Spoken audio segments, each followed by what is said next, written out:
The heart of the idea of creativity is that you are being constantly offered the world. Creation consistently invites your imagination. And the nature of creation is its constant unfolding and creativity. So that in actual fact, to be creative is just simply to be alive. And when you are consciously creative, then I believe that you enter the domain of holiness. One of the things about us as humans is we love things to be settled. We actually like fixed things. And nothing fixes as fast as a human, or maybe fixates as fast as a human.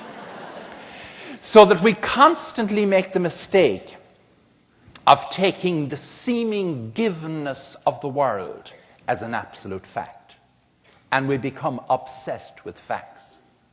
There are people who have such literal minds that they'd put you down into the ground.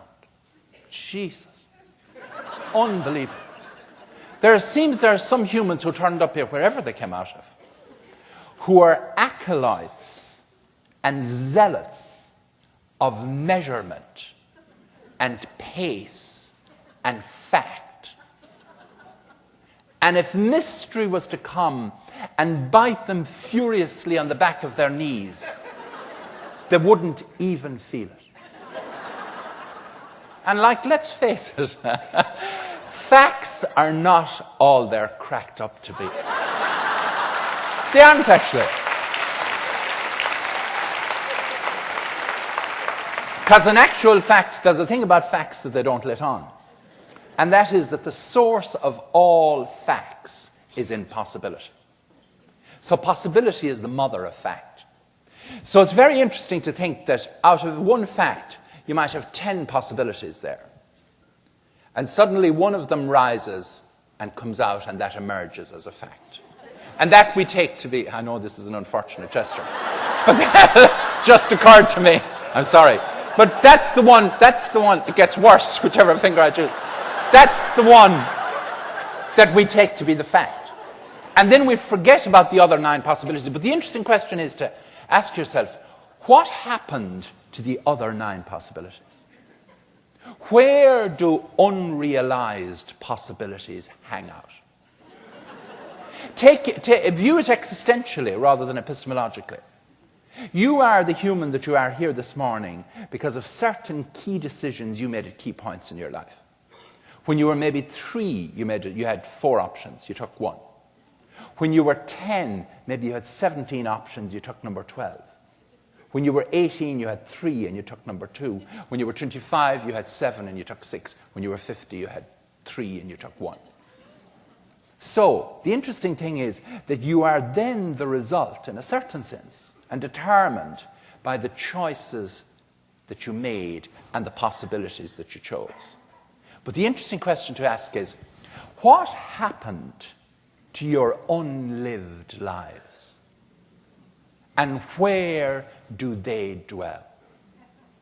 Where do they dwell? And I really think they gather and they travel along with you. And that in actual fact, there is a kind of penumbral world around us, which is different than the unconscious and different than the shadow, but is another world of implicit, latent, held-over possibility that accompanies every life. And that in actual fact, the secret of a good spiritual guide or a good therapist is being able to guide their client to the forgotten wells of possibility that lie quite adjacent to them. That's totally different from a kind of therapy that serves the endless and wearying project of self-improvement, which is awful stuff. Because it's self-improvement, the self-improvement project often reminds me of receiving a beautiful meadow. And by going back and over it again and again with the same instruments and vehicles that you eventually turn it into a kind of parking lot. Whereas in actual fact, if you went at the meadow in another way, you could find under the surface a secret well that you never knew was there.